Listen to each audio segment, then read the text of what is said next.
Bismillahirrahmanirrahim. Assalamualaikum warahmatullahi wabarakatuh. Salam sejahtera dan salam Malaysia Madani. Kembali lagi kita di Buletin Sabtu Saat Batu 38. Bersama anda hari ini, saya Nur Aufa Aisyah binti Muhammad akan menelusuri anda sepanjang buletin kali ini. Bertanggalkan 19 Disember 2025, berlangsungnya Hari Interaksi bersama Ibu Bapa dan Guru di Sekolah Agama Menengah Tinggi Sultan Salahuddin Abdul Aziz Shah. Mari kita saksikan. Aku ingin jadi teman nyamanmu, tempat kau hilangkan keluh kesahmu.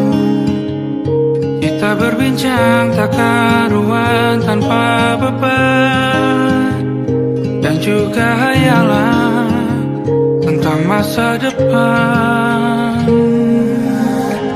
Ku tak ingin cepat berlalu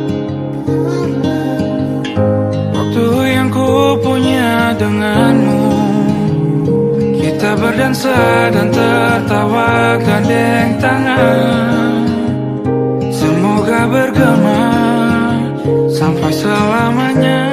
Bagi pendapat saya, interaksi ni perlu adalah setiap tahun, paling kurang sekali setahun, supaya ibu bapa boleh melihat prestasi anak-anak dan boleh berbincang dengan ibu guru.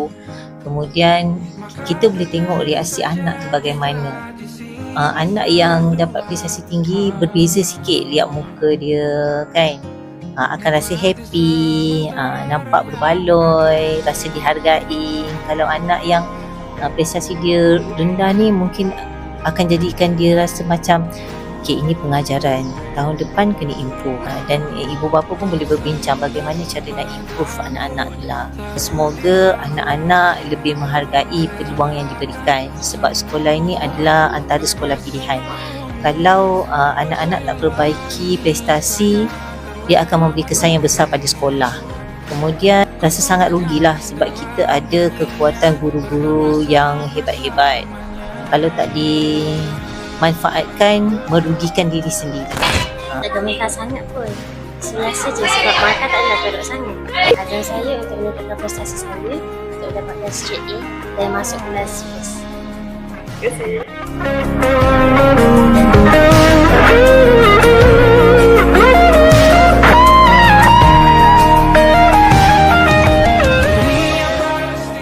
Dengan berakhirnya Hari Interaksi Sekolah, maka berakhirlah sesi persekolahan tahun 2025. Semoga Hari Interaksi ini menjadi platform mengingatkan hubungan serta memupuk semangat kerjasama dalam diri kita semua. Terima kasih kepada semua yang menjayakan Hari Interaksi pada hari ini. Sekian daripada saya. Terima kasih.